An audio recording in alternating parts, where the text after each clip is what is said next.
Hello everyone, my name is Altamont Coley, and thank you for watching my final action research video.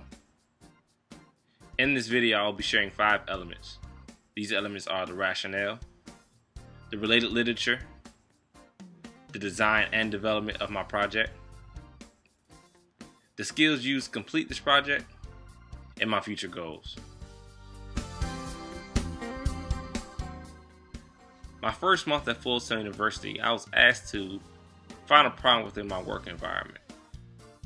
During this time, I was a nighttime lab supervisor, and I always found it strange that the lab was empty. I always wondered why, the students never wanted to come in and learn these up-to-date softwares on these wonderful computers, this wonderful lab. I never understood why they didn't take advantage of it.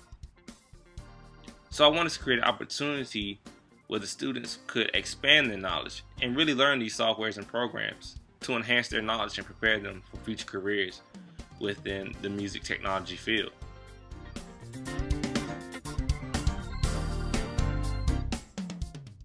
Now, after reviewing and finalizing my topic, I really needed to find some information on how to accomplish this goal. Something to lead me in the right direction. So I decided to use peer-reviewed articles only to really just make sure that all my information was valid and relevant to what I was trying to do. During this search of articles, I found a plethora of different articles that talked about how to improve engagement and productivity, but there was one that particularly stood out. One of the articles that provided a lot of insight was from John Keller, who was the creator and mastermind behind the learning theory that was based on 4 elements.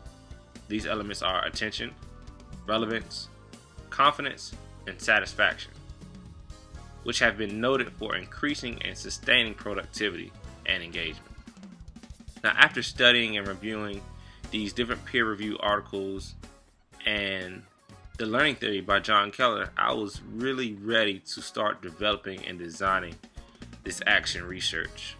Like I said, just to help these students in their future goals. After completing my literature review and studying the current research, I was able to begin my process of finding a target audience. In the beginning, I had some difficulty, but in the end, I was able to find 10 volunteers who were willing to step up and learn some new things about music technology. After gaining my target audience, I was ready to begin. I had the 10 students break up into groups. One group will be responsible for a music video, and an other group will be responsible for a music documentary. I said, do you feel alright? In the beginning, I gave both groups a pre-survey to figure out what knowledge they knew about the programs that they will be using. These programs were After Effects, Photoshop, iMovie, and GarageBand. Now, after completing the pre-survey, the students were given a rubric with the use of Google Docs. They were given this rubric to determine what was required for this project.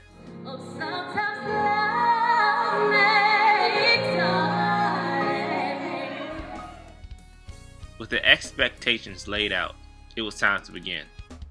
I first asked the students to review tutorials on lynda.com on the specific softwares that they were assigned to.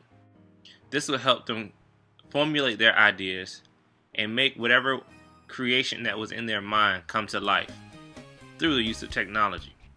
The main questions that I asked during this Cycle 1 period was, will the program selected used in the music technology project be useful for the creation of this music video or documentary that is geared towards increasing productivity and engagement? I also wondered, will the tutorials provided by lynda.com yield enough information allowing the music technology majors to carry out the ideas for this music technology project? leading to higher productivity within the major. Coming to the conclusion of Cycle 1, I watched the groups as they wrapped up their projects, but I noticed that they lacked the use of Photoshop and After Effects in their presentations. About 50% of them said that they really didn't understand how those programs could be of any benefit to their projects. So that led me to the beginning of Cycle 2. In Cycle 2, I gave another pre-survey asking what the students wanted to learn, and then redirected them back to lynda.com for further information about Photoshop and After Effects.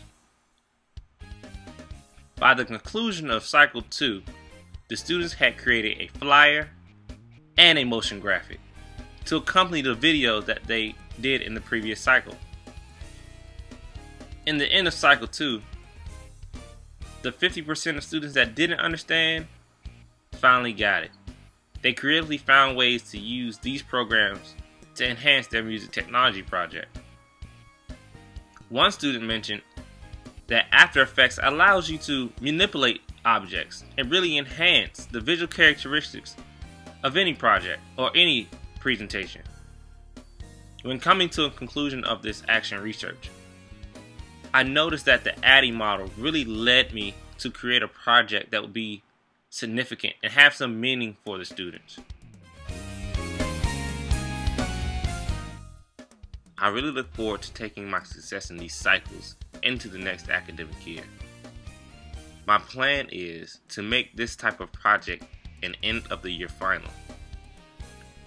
I believe that the students in this program deserve to have the experience with these different types of programs that will enhance their career. With the next cycle, I plan on using Adobe's Illustrator, Premiere, and Audition, just to change things up a bit. If successfully thought out and executed, I believe that the music technology program at Bethune-Cookman can become a HBCU that is known for its music technology department.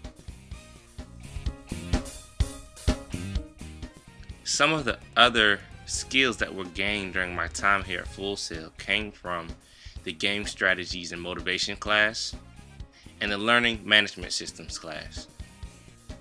Both of these classes provided insight to material that I never really had experience with.